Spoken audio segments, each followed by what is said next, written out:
got 4 college football playoff first round matchups to discuss. Free plays and opinions on all 4 coming right up. This is the official first round college football playoff preview on the Blitz. I am, of course, Bryan Power, joined by my good friend Ralph Michaels and Ross the Boss Benjamin. Ross is back this week. Ralph is back as well. All right, guys, let's get into it. We've got a few of the lesser bowl games in the books, but now it's time for the big boys, the playoff to start. This is what obviously most of our viewers, I think, are most interested in. And we're going to start with the standalone game Friday. I think this is probably the most anticipated of the 4, Alabama and Oklahoma. We have seen the line flip. Ralph, Alabama opened as a 1.5-point favorite. Personally, I thought that was a fair number, but probably on the basis of how poor Alabama looked in that SEC championship game against Georgia, Oklahoma is now the favorite as we speak Thursday afternoon. What do you think about Friday's standalone matchup in Norman, by the way? Remember, guys, home field advantage is a thing in the first round. Well, Bryan, it's not only the Georgia game. Against Auburn, they only had 280 yards and only 122 yards passing. Ty Simpson's worst game of the year by far. The O-line has been an issue for Bama. In their last 4 games, they have been sacked 4, 3, 3, and 3 times. That is 13 sacks. And let's remember, one of those teams they played where they were sacked 3 times was Eastern Illinois as a 50-point favorite. You look at Oklahoma, and this D-line was absolutely rolling. Mid-season, sacks, 10, 5, 1, 6, 1, 4, 4, 4. They didn't have any against LSU, and they were at home against LSU, so both of the teams finished on a down note. You look at Oklahoma, the last 3 games, 212 yards against Alabama. Remember, this is a rematch. They won that game 23-21.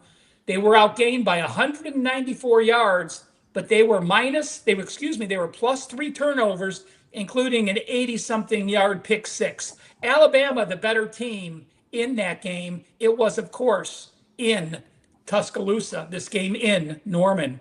Against Missouri, though, 276 yards, 17-6 was the final score. And then LSU, 17 points, although they had 393 yards. We thought Mateer would return to where he did starting the season, but he's just not been the same quarterback. 62% with a 12-10 ratio. Again, he has, behind a rush attack the last 3 weeks, that has rushed for only 80 yards a game and has rushed for 2.9 yards per carry. That concerns me as well. So I've got a Bama team that has had, I believe, 5 straight unders. I have an Oklahoma team that has had 3 straight unders and is 2-10 over/under on the season.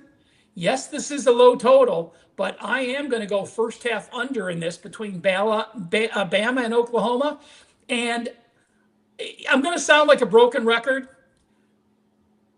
I actually lean all 4 of these playoff games under first half. So that's not a system or a pattern. The way I broke down the game, I'll just share that with you now. So you don't say, why the hell does he just give out an under every playoff game? I'm not going to give that out, but I do lean that way, just FYI. And, certainly the stakes are a little bit higher, needless to say, in the 4 games we're going to talk about today. But the first 4 bowl games, Ross, have all stayed under the total. Offensive execution in those has left a little bit to be desired, needless to say. But what do you think? Anyone who knows me, I actually did a standalone video for this game, Alabama versus Oklahoma, that you'll be able to catch on the WagerTalk YouTube channel. And in that video, I noted, guys, anyone who knows me knows I'm a contrarian. I always love, when everyone's zigging, I love to zag. But to Ralph's point, I can't really make a case for the over in this matchup. The total is very low for a reason. I think a one-dimensional Alabama offense is going to struggle to move the ball. And Mateer, to Ralph's point, just hasn't looked the same. And I worry about him against an Alabama defense that, again, held this offense to 212 total yards in the regular season rematch. So how are you attacking Bama OU, Ross? Thank you, Bryan. I can't use the over here either. And that total is very low. And the reason why that would scare me is because of both of these defenses' propensity to get turnovers and create short fields and even get defensive returns for touchdowns, whether it be fumble return or interception. So, but, having said that, Alabama 8-1 to the under against SEC teams this year. Oklahoma 6-2 to the under against SEC teams. I think Ralph touched upon that. And more specifically, Ralph touched upon the unders for both teams recently as well. So it's a tough call on the total for me. I mean, if you put the proverbial gun to my head, I certainly would take the under because, here's the other reason why I would hesitate to take the under. You make a good point in terms of Alabama not being able to run the ball. Look, it's no secret. The Crimson Tide have run for 125 yards or less in 6 of their 7 games against SEC opponents, 6 of their last 7 versus SEC opponents this year. And they've rushed for 100 yards or less in 6 of 13 games overall. Yet they come in with a stellar 9-3 record, which leads me to in 2 of those losses. Again, let me rephrase this: 9-3 stellar record, yet having a offense that's pretty pass heavy. So if you're pass heavy and the total is 40, I'm a little bit reluctant to go under that total of 40. I like Alabama's I trust Alabama's quarterback, Ty Simpson, even though he struggled in the last 2 games. I trust him a lot more than John Mateer. And in that first matchup, as Ralph alluded to, Oklahoma wins at Tuscaloosa 23-21, but they were a beneficiary of a +3 turnover margin. I don't see that occurring again. I think Mateer is too vulnerable to turning the ball over. And also that Alabama outgained them in that game by nearly 200 yards. So I have a lean toward Alabama on the road against Oklahoma. And the other thing is, guys, you're looking at Oklahoma already beat Alabama on the road. Now they return home. And according to odds logic, this game opened as a pick'em. It's just recently moved to 1 and 1.5 over the last couple days. So that line makes me scratch my head a little bit as well. Yes. Obviously, you outgain your opponent, Ross and Ralph, 2-1. More often than not, you're going to win that game. But Alabama did not in that regular season meeting, Ralph, because, as Ross just mentioned, -3 turnover margin for the Crimson Tide at home. And one of those, and it was the key play of the game, there was an 87-yard pick 6, which was obviously the difference in a 23-21 final. Go ahead, Ralph. 2 notes, Brian. Number one, you can't give too much credit for the 200-yard edge, because if you turn the ball over 3 times, the other team doesn't have the offense on the field to get yardage. So a lot of times it's misleading. So just make sure you're looking at the box score. Is this a misleading one, or did it lead to where they had 3 short touchdowns, so they couldn't even drive the ball down the field? So this was a case where Alabama was the better team. They lost because of -3 turnovers. But I just wanted to warn you not to automatically use that. And just an FYI to remind people, last year, the home teams went 4-0 straight up in ATS. And the first 2 games went under, the last 2 went over. But last year they were -6.5, -7.5, -7.5, -13.5. So we had no teams with the lines between the threes like we do in this game. So it'll be an interesting test. All right. I'm going to go, Dan. Go ahead, Ross, actually, first. Yeah, just a counterpoint, Ralph. You make a lot of sense when you say that about the turnovers, and that would be true. But this is not an Oklahoma offense that was a juggernaut this year. So 100%. Mine was just a general statement more about other teams when we do bring it up. I mean, there's games when you're 4 turnovers and you get the ball 4 times in the red zone and you score 4 short touchdowns, you can't get any yards. So or you get a defensive touchdown and have to kick off again and you're on defense again. Yeah.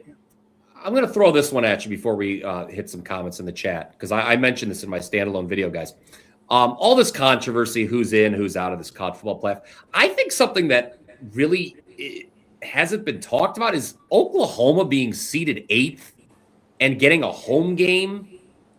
This is not one of the 8 best teams in the country, Oklahoma. I get that they beat Alabama. It seemed that the people who the committee, if you will, really, really valued that regular season win dare I say, almost overvalued it because there were times that Oklahoma just didn't. Remember, guys, they struggled against LSU in one of the late in the regular season. So, I don't know if any of you guys want to touch on that. I thought Oklahoma at number 8. No, I don't agree that Oklahoma. I think they're the worst. I have them power rated, Ross, as the weakest non-G5 team in the playoff. Yeah, and they are. I agree with you 100%. I will say this, and I don't want to open up a Pandora's box because we're going to move forward, but the case of Notre Dame being left out was absolutely ludicrous to me. Sorry, guys. How do you take Alabama over Notre Dame? I know they played in the SEC. I know they got 2 losses against SEC teams, against real good SEC teams, but everybody forgets this is a team that lost badly to South Florida in their season opener. And it's not exactly like South Florida was a top 10 team. They were very good. They were inside the top 25 for most of the year, but Notre Dame loses 2 games by a combined 4 points against number 3 Texas A&M and the following week Miami on the road. Okay, so I don't know how you come to the conclusion that Alabama deserves to be there more than Notre Dame. And I do agree with you, Brian. It's asinine, the 2 Power 5s. I have Notre Dame as a 16-point favorite over James Madison. No way 2 group of 5 teams should ever be in it. Unless they played at least 4. If you played 4 Power 4 road, every team in football except Florida or Georgia plays 4 Power 4 teams on the road as a conference because you have to. Well, you can blame the ACC for that. Yes. Right. The ACC is the one who screwed this up because they put Duke. It should have been an automatic spot. So they'll fix it. Moving forward. Oh, yeah. It'll be fixed. All right. But all right. So we got some questions here in the chat. First of all, Dan, before you hit a button, I'm going rogue here on you. Pardon me. Frank says, thank you guys for all the info. You were so amazing. So much knowledge. That's not just this week, of course, but every week we're here 1 p.m. Eastern live on the WagerTalk YouTube channel. I will let you guys know that I believe, and I'll tweet this out if this changed, but I believe it is set in stone. You can chisel this. The next 2 weeks, we will be going live on Tuesday, obviously, because of the holidays. So it'll be Tuesday the 23rd, Tuesday the 30th will be when we're live the next 2 weeks. And we had a question. Yes, Titan CT, of course, one of our favorites here. He notes Jam Miller is expected to play, but he's not going to be 100%. And Caleb DeBoer moving to Michigan. I don't know what he's doing right now. I'll tell you what, I don't know how attractive that Michigan job is right now with all that's going on there. The AD is going to be fired sooner rather than later would be my take. And the other thing is, Brian, is if I'm DeBoer, I know money talks, but I'm interested to hear Ralph's opinion as well. That looks to me like he's succumbing to the pressure of being the Alabama coach. And not I don't think he likes it there. I don't think he likes it there, Ross. Yeah, I guess. But, I mean, I understand that. And the personal decision that comes along with that and think of your family too. But from a professional standpoint, in a career resume standpoint, it looks like he bailed on a high-pressure situation to go into one that's an absolute mess internally right now. Yeah. So it's, you know what I'm saying? So isn't that what Kiffin did? Well, Kiffin's an idiot. Kiffin's I really feel he's got no character whatsoever. So I explained that a long time ago on the show, and I'm not going to get into that again because my blood pressure is doing pretty good these days, Brian. All right. Again, we're glad to have you back here, Ross. All right. And then Titans also, I didn't know if he took a little bam +1 earlier. Alabama is the side I prefer. Again, on that standalone video, I said you forced me to make a pick on the side of this game. I would go bam as well. All right. I see some of you guys caught on to the college football, but we'll circle back to some of those questions maybe later if we have time. But now there are, of course, 3 more college football playoff matchups to dissect on Saturday. And we're just going to go in rotation order here. So up next is James Madison and Oregon. Ross, I believe, if memory serves me correct, your best bet is for the show is going to be on that game. So I will go to Ralph first. And then, you know what? We'll just let you do your best bet early. Ross. But Ralph, let us know how you're breaking down James Madison and Oregon. I have not seen a lot of people run into the window or heard a lot of people running to the window wanting to bet either Group of 5 team on Saturday. So, James, what do you think here? James Madison up against it, I presume? Yeah, it's tough to gauge. And people are going to say, well, remember these New Year's Day bowls where all these Group of 5 teams pulled the upset. Tulane beat someone, and Florida State lost, and Bama lost. This is the playoffs. This is not. Remember, those situations were from teams that were disappointed that they did not get into the 4-team playoff that got into the other bowl games. So you cannot compare that. That's apples to oranges in this. So I'm with you, Brian. I am not sure. I have not finalized these 2 games for my card, and I keep waiting, and I'm like, I may be passing on them. So if I don't feel there's value, and if this game wasn't one of my top 4 or 5 plays on the traditional Saturday, I'm not going to force it just because it's a bowl game. But Oregon's getting healthier. And you look at James Madison and you say, well, they lost at Georgia State and they lost at Louisville. So 2 losses are both on the road. That's not good for them. I was reading Brad Powers' newsletter, a little shout out to Brad there. And, he said that James Madison faced 27,000 people against Louisville, and that was the biggest crowd they faced. Imagine now having to face the Ducks crowd on a road, and on the road, why they've been impressive. You look at Coastal Carolina, massive favorite, doesn't count. Marshall, they got outgained by 5 yards. Texas State, they did have a solid edge as they were +2. The Georgia State game, they were outgained. And then you have Louisville and the other loss they have. So I look at the strength of schedule on the season. Oregon has played the number 10th toughest schedule, and they're number 1 at +2.9 yards per play.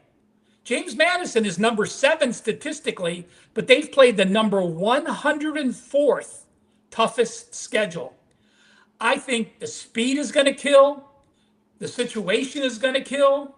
The Oregon intensity of having been there and done that in big games. Oregon was +8 turnovers on the season. James Madison was minus. Oregon does not give up sacks. Their defensive plays, the Oregon defense, we think about, we talked about Bama's defense and Oklahoma's defense, and we're going to talk about Ohio State's defense. Oregon's defense was number 2 in the country, allowing the fewest plays of 10 yards or more. Oregon was number 1 on defense, allowing plays 20 yards or more. And then you look at James Madison, they've played 3 teams with a winning record this year, just 3. And on offense, they were number 126 on offensive plays, explosive. So they're a very good bully. They're like Penn State. When they're playing a team that they're favored on, they will run up the score. Statistically, they will play very well. They have not played well against winning teams, and this winning team is at a whole nother level. I'm not sure I'm going to get there, but Oregon is the absolute only way I can go. Yeah, I see in the chat again, I'll shout out to Titan CT. He mentioned not a fan of Oregon coach Dan Lanning, but looks like a royal flush. I will say this about Lanning and Oregon, guys. Remember this. You talk about motivation, always key this time of year when handicapping these games, guys. Oregon last year got the bye into the quarterfinal and got absolutely humiliated by Ohio State. I think they wanted this home game. I think they're going to be out to prove a point Saturday against James Madison. But, Ross, of course, the point spread is the great equalizer. My power rating's right in line. I have this power rate as a 3-touchdown spread. That's where we're at. So, fortunately for us, your best bet here on the show, let's get to it right now, is going to be on the total. Let us know how you would bet the total here for James Madison and Oregon. Ralph, first of all, James Madison beat Georgia State 14-7. They only have 1 loss this year. Oh, my apologies. I didn't want you to look stupid. Yeah. So. They had. Well, I can look stupid myself, but thank you. In my mind, Ross, they had. Yeah. I think they had 280 yards, and yes, in my mind, you're right. They won 14-7. They only had 285 yards in that game. Yeah.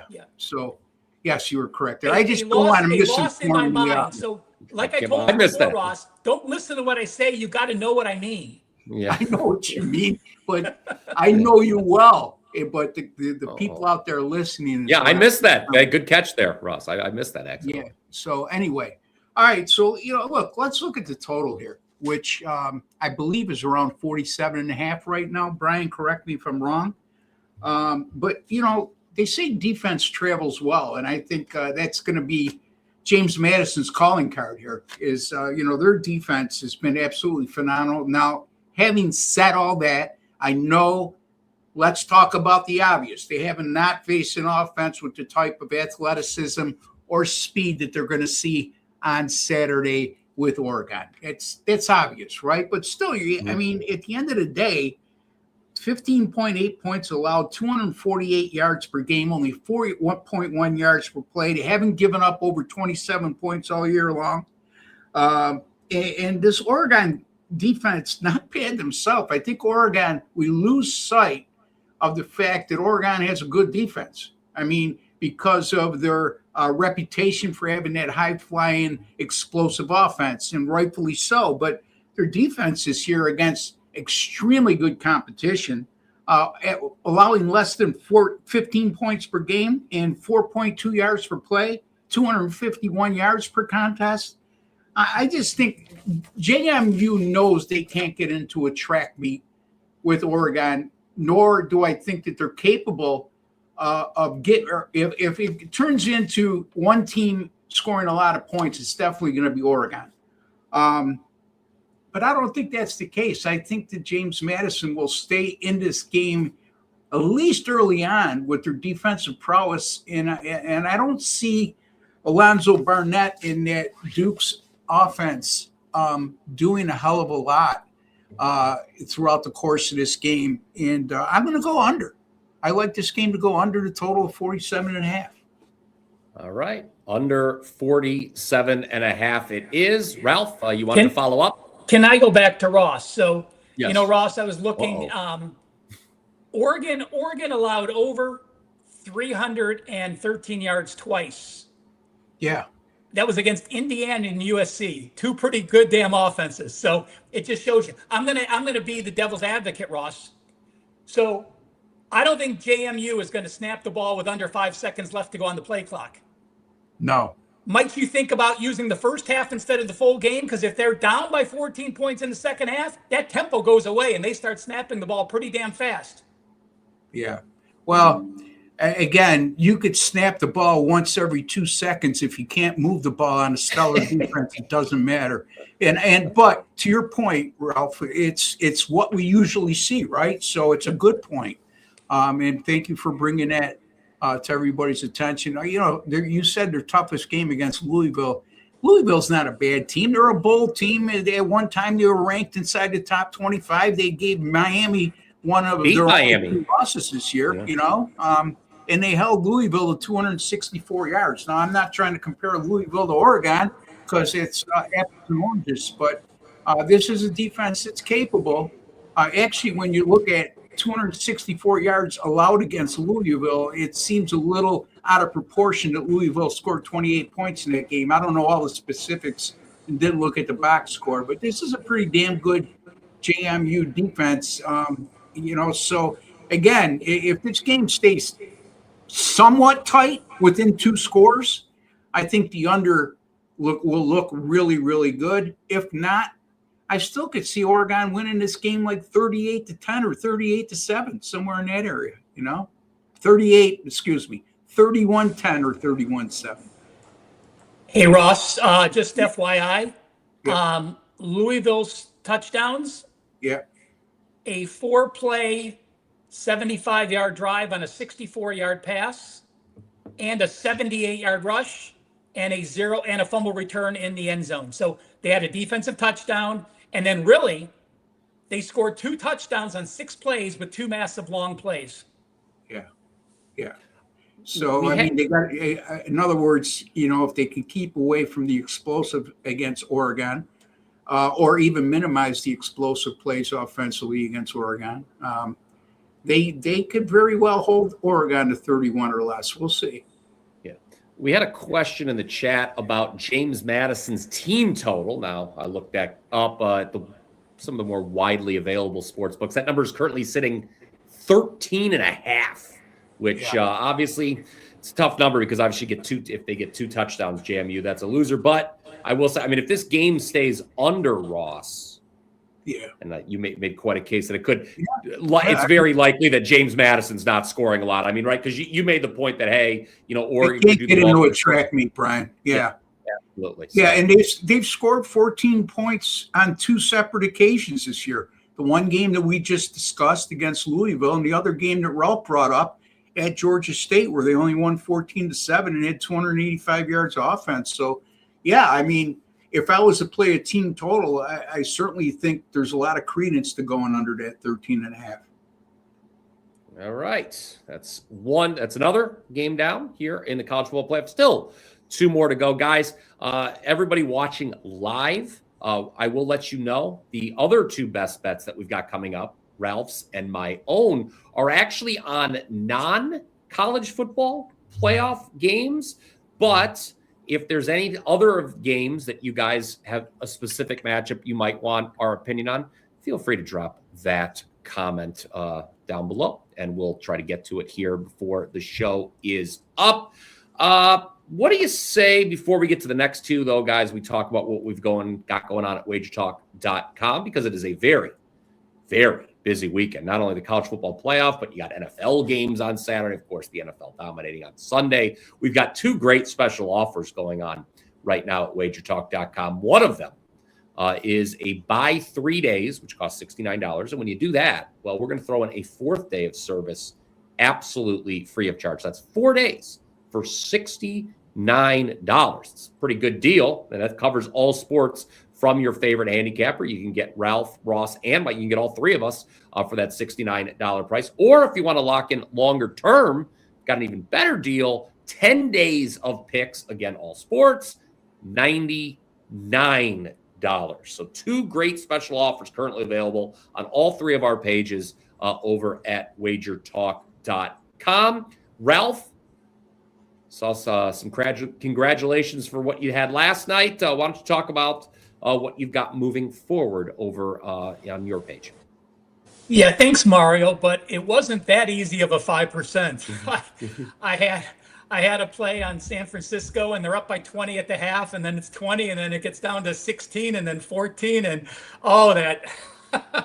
they ended up winning and covering, but I cannot use those late night games because I go to bed early. So I wake up and see the games in the second half, and then I stay up and start going nuts watching it. So, I'm not sure how big of a card I'm going to have, to be honest with you.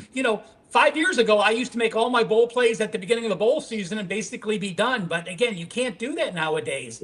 I'm not massively in love with anything, but I do want to mention, Brian, I lost an NFL teaser. That's a rarity. 30-11 now on NFL teasers the last 2.5 years.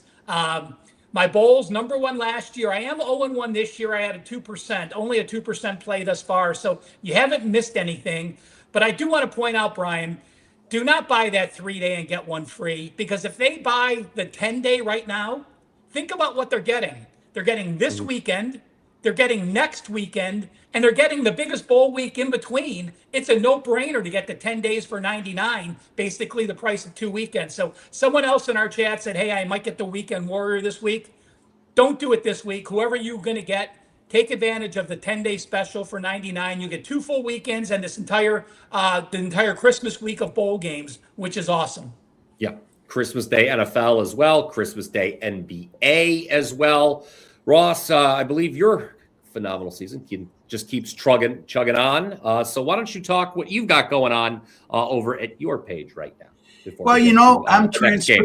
I'm also transparent, Brian, and it's been a rough last 5 or 6 days. But having said all that, my college football bowl action continues to roll as I open the bowl season. I did not have a play in the Boise State-Washington game, but I did cash in on a 3% play on Jacksonville State. And I also had a 2% winning total last night, an easy winning total. It helped me out, Ralph, talk about not remembering what games went when.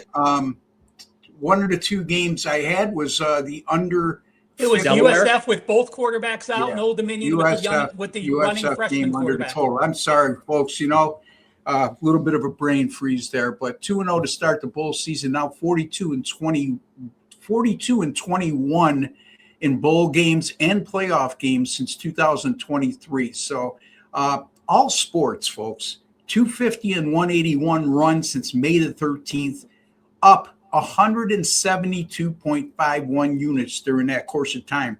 And that's with the bad run I've had of late. So my point being is this, that's over 7 months. And right now, you can get my 365-day all-access pass, everything I put out in every sport on the premium side, including 5% best bets, for just $11.88. But here's the caveat, okay? You have to use a special link to get to that because it's only a special for myself right now. And that link, I hope Dan has it up, which I'm sure he does, is wt.buzz/Ross365. wt.buzz/Ross365. That's $99 per month. It amounts to all 365 days of all access. And I just gave you 172 units in net profit over the last 7 months. What else do you need?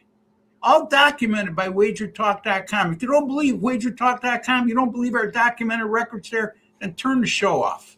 Oh, a strong punctuation mark there from the boss. All right. Hey Ross, let me ask you this. Are you too old to give us a percentage after 42 and 21 where you had to go to a calculator?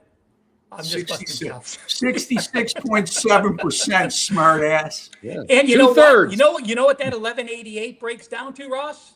$99 $99 a month. That's amazing. You get all of your plays for $99 a month. What a deal. Okay. Yeah. All right. I'll update you on what I got going on in my neck of the woods when I give my best bet at the end of the show. We got some questions rolling in. Titans wants to know about the U getting the field goal at A&M. But Dan, before we do that, let's just stick to the rundown here. I'm sorry I threw you off. Just wanted to make sure you're listening behind the scenes, Dan. Anyway, let's go to the other group of 5 game involving a group of 5 team. Pardon me. Tulane at Ole Miss. I think this Tulane team is not good. I'm going to be honest with you. They are number 1 in my luck ratings for the year. I would make them a 6.5-point dog on a neutral, James Madison. Just if you would like to know about the discrepancy, what I think the discrepancy is between the two G5 teams in the college football playoff. Ole Miss, no longer coached by Ross's favorite, Lane Kiffin. I think this coaching staff is going to be out to prove a point on Saturday. Because people are like, what do they do without the coach? What do they do without Kiffin?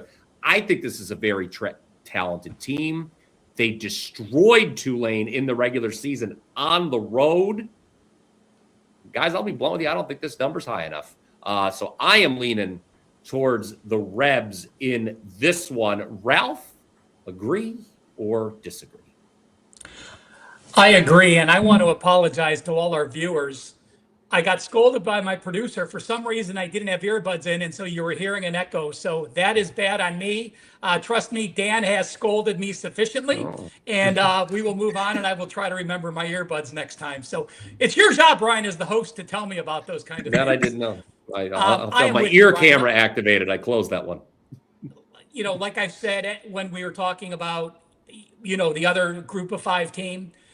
Now, I think Tulane, even though they got blown out and they lost 45-10 and they gave up 548 yards, I think Tulane has a better chance to cover versus Ole Miss. But that doesn't mean I like Tulane here. If I had to make a choice between those two, I like them. I'm with you with Ole Miss. I mean, will Lane Kiffin matter? Yes. Is John Summerall? Remember, this is only his second year here. But, when you have a team that can run the ball like they do, it allows everyone to be so much more efficient. Chambliss, no one talked about him because he only threw the ball 333 times, only had 3,000 yards, but an 18-3 ratio. He threw the ball downfield. He really stretches the field, 9.1 YPA. You have a rush attack that is going to run for 200 yards here. Now, Tulane's Rushdie finished the season very strong. You look, they allowed 67, 97, 20, and they held Charlotte to -3, but those opponents were Temple, Charlotte, FAU, and Memphis. The big step ups here really concerned me this season. Last year, Boise played, and Boise was a team that's been there and done that. I can say Tulane has been in many more bigger games than James Madison has. But again, you have a strength of schedule here. Tulane's played the number 72 toughest schedule, and they're number 46 at plus 0.65 yards per game. Ole Miss has played the number 39 schedule, and they are number 19. Ole Miss is very fast tempoed. They average 75 plays per game. That is number 6 in the country. Tulane against winning teams, they played 6 teams with a winning record. They really slowed the ball down at 93 plays per game. I like the Ole Miss offense. I like the Ole Miss defense. While they gave up 440 yards at Mississippi State, that's a road game against an in-state rival. They allowed 510 yards to Georgia. Again, that was on the road against a Georgia team, which can win the national championship as easy as anyone. And they gave up 500 yards to Arkansas, where they allowed 221 yards rushing.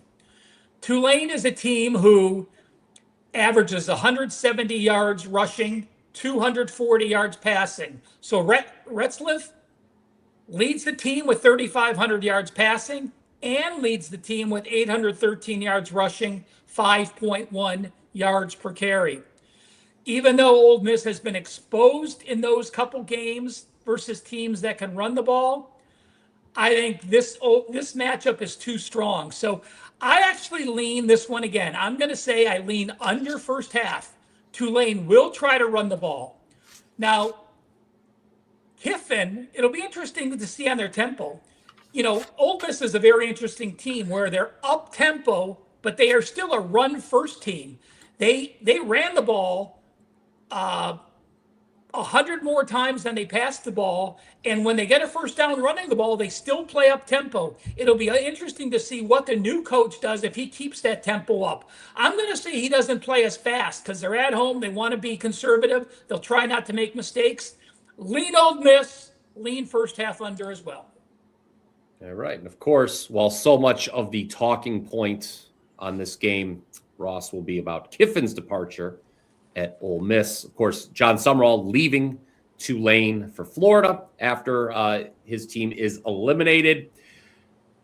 We know that you like Ole Miss personally more without Kiffin, Ross. What about this game? What do you think about the number here? I think, it seems like Ralph kind of felt the same way. Number feels like it might be a little bit short based on that regular season meeting. There was nothing misleading about it, not like Alabama, Oklahoma. It was 23-3 at the half, and that was, again, on the road. Now the Rebels are in Oxford. Your thoughts? If I was the head coach on Saturday and Ralph was the offensive coordinator and Bryan was the defensive coordinator, we would still win and cover. Meaning we were coaches for Ole Miss, by the way. We'd still win and cover this game. I'm telling you. You talk about personal, me being a personal fan of Mississippi without Lane Kiffin.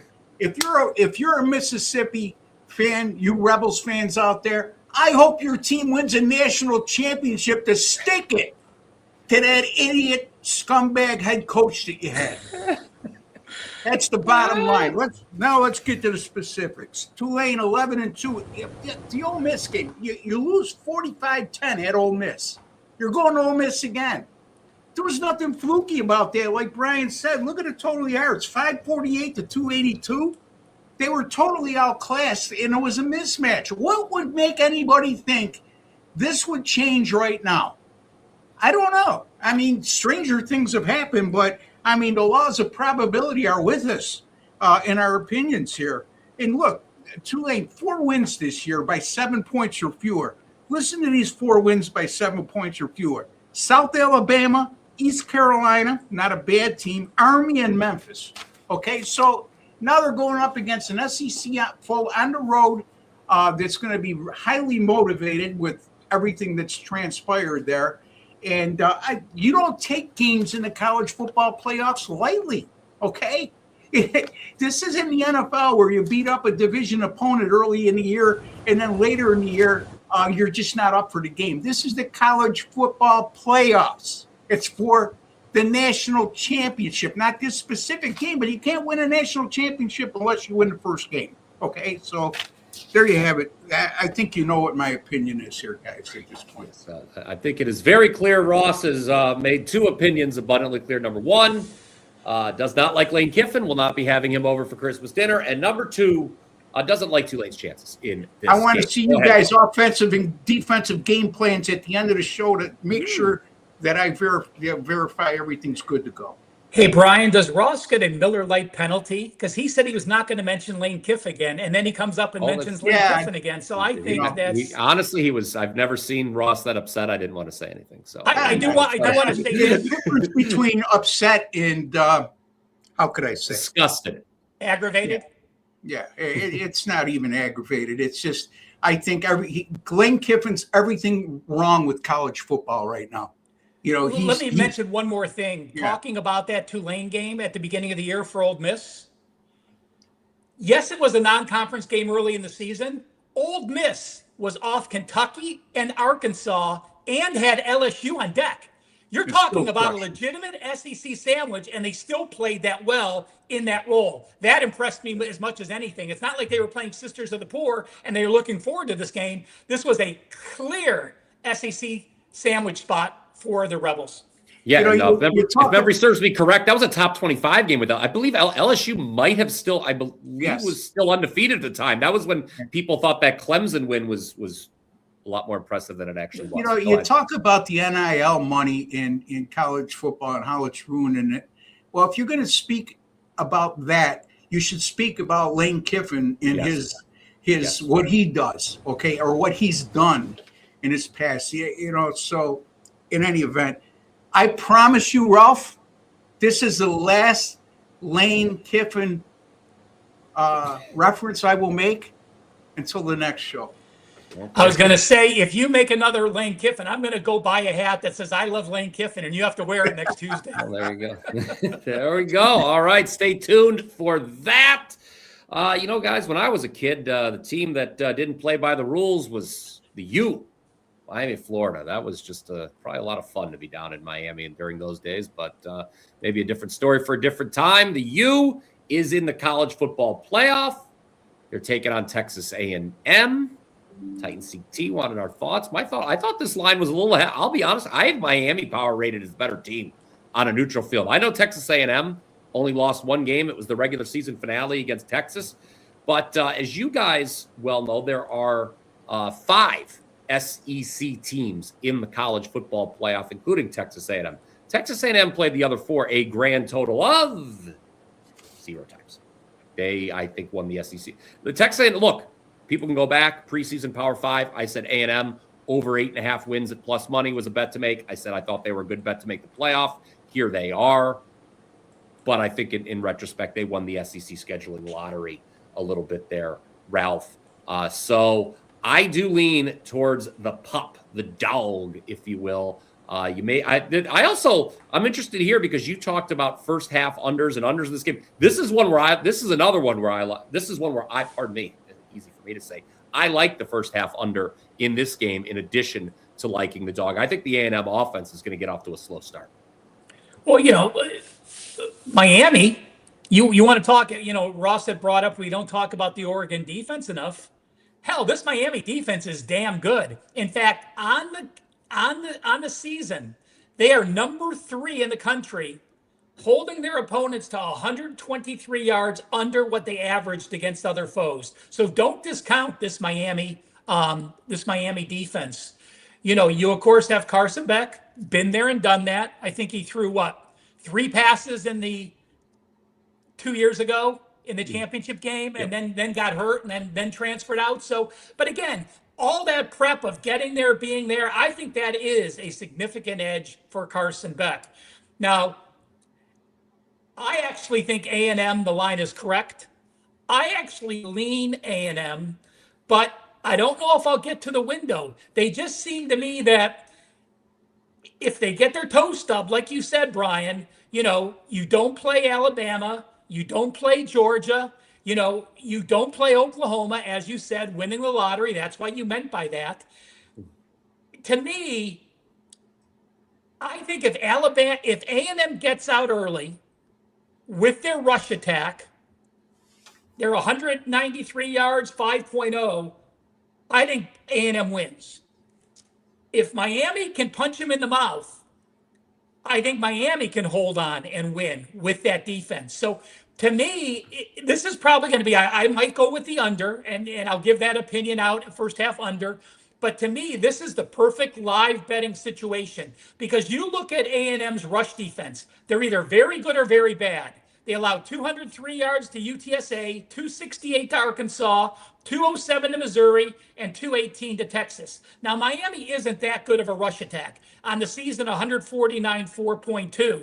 But this is going to be a live betting situation for me. And one thing I do like is that Miami was fortunate a few times this year. They ended up plus 9 turnovers on the season.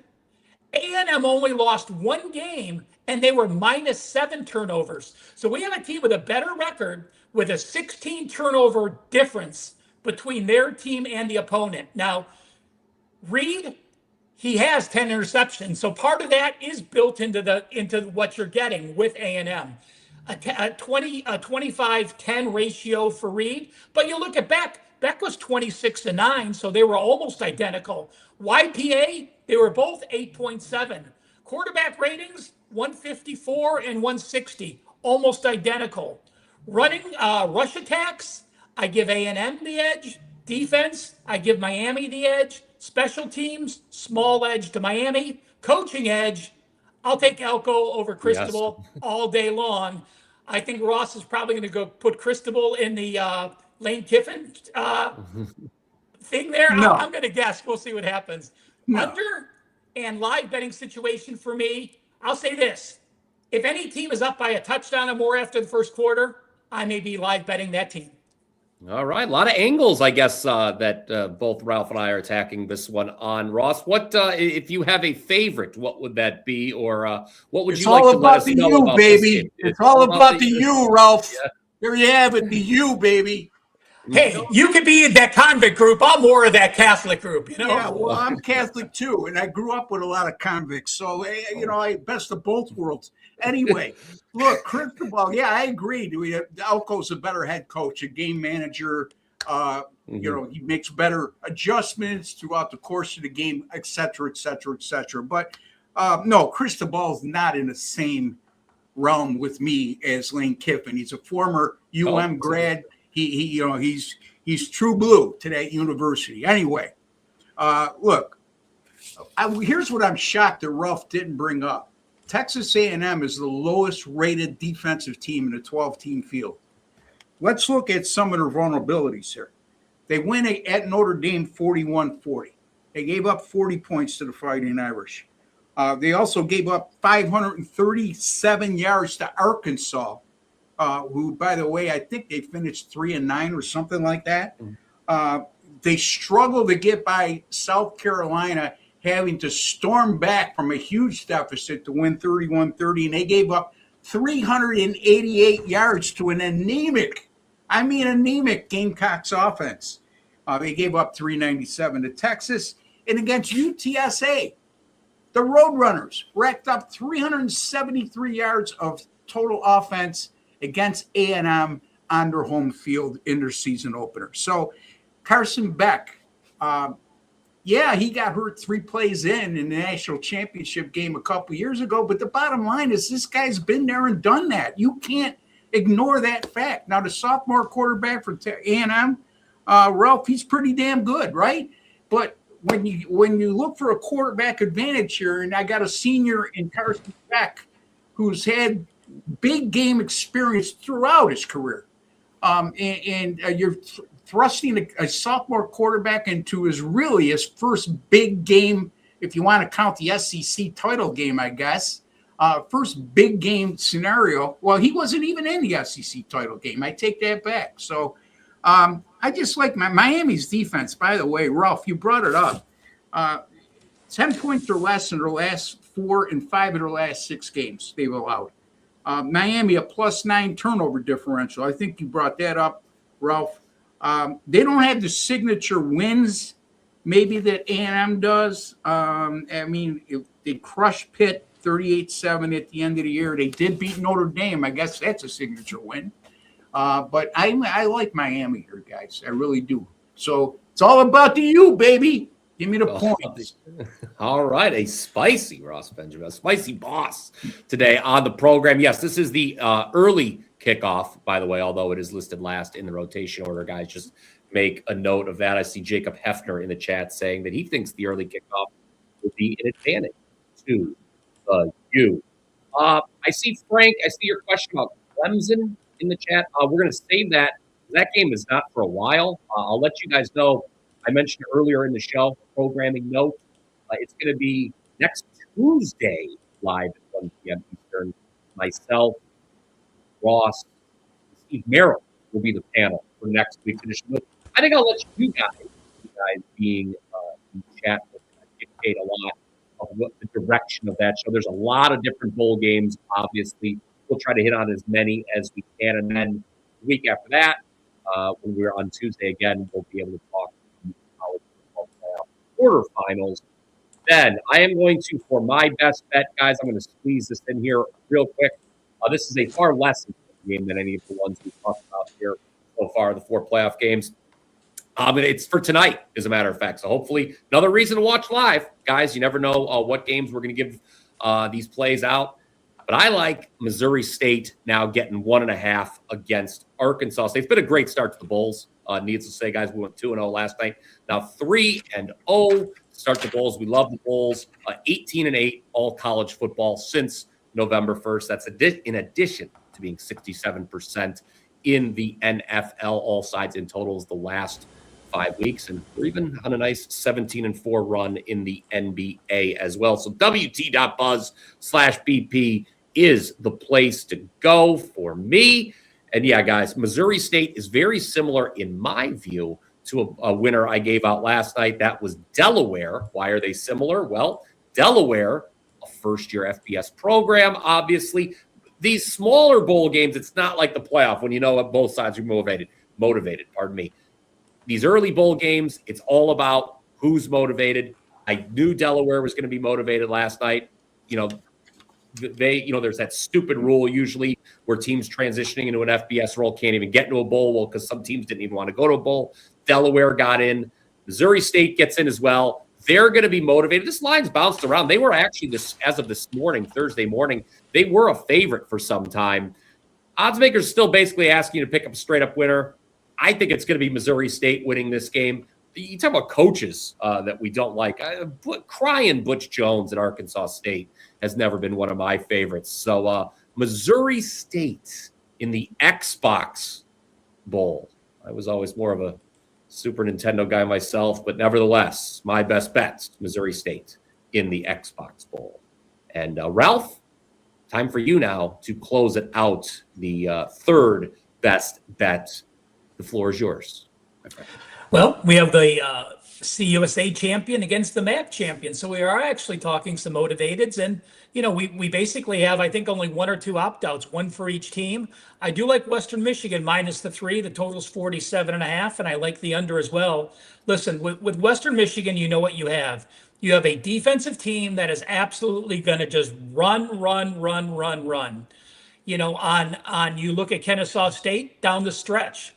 Their last 4 games, Kennesaw State has allowed 236 yards per game rushing and 5.7 yards per carry. On top of those last 4 games, they went to FIU and allowed 207, 5.6. And against Indiana, that doesn't count. They allowed 313 and 8.0. Western Michigan has run the ball at least 42 times in 7 of the last 8 games. They've topped 250 yards each of the last 3 games and 4 times this year. The defense for Western Michigan, this team was leading the country in sacks.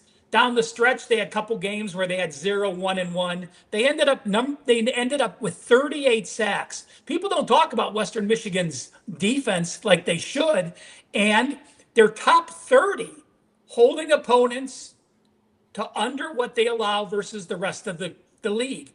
By the way, Kennesaw State, number 90 on defense, where they allow 25 yards per game more than their opponents have allowed. I think Western Michigan is a more established team. We have Lance Taylor now in his third year. Jerry Mack, obviously, again, first year for Kennesaw State. I think Western Michigan, better team, better running team, better defense.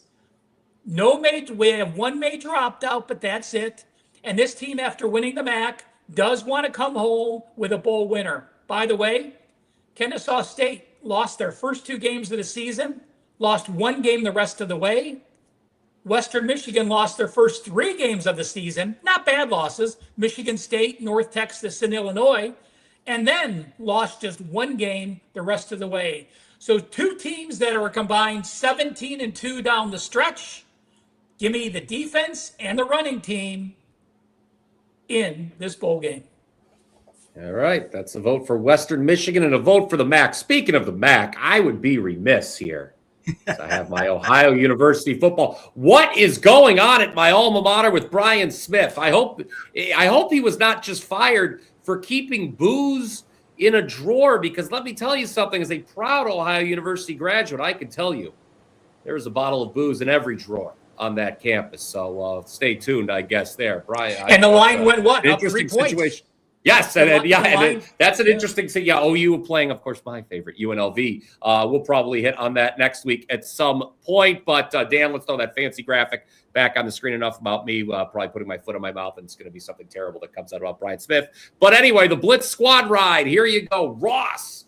He liked one of the 4 college football playoff games for you. JMU and Oregon under 47.5. Ralph going with Western Michigan, laid the 3. That's an early start on Friday, guys, a very early start, 11 a.m. Eastern there. And then I like Missouri State plus 1.5 against Arkansas State. That game goes tonight if you are watching this on Thursday tonight. So there you have it. We will be back again next Tuesday, live, 1 p.m. Eastern, to talk just the smorgasbord of all the bowls that we've got next week. It's a crazy week indeed. For Ross Benjamin, for Ralph Michaels, I am Bryan Power. Until next time, let's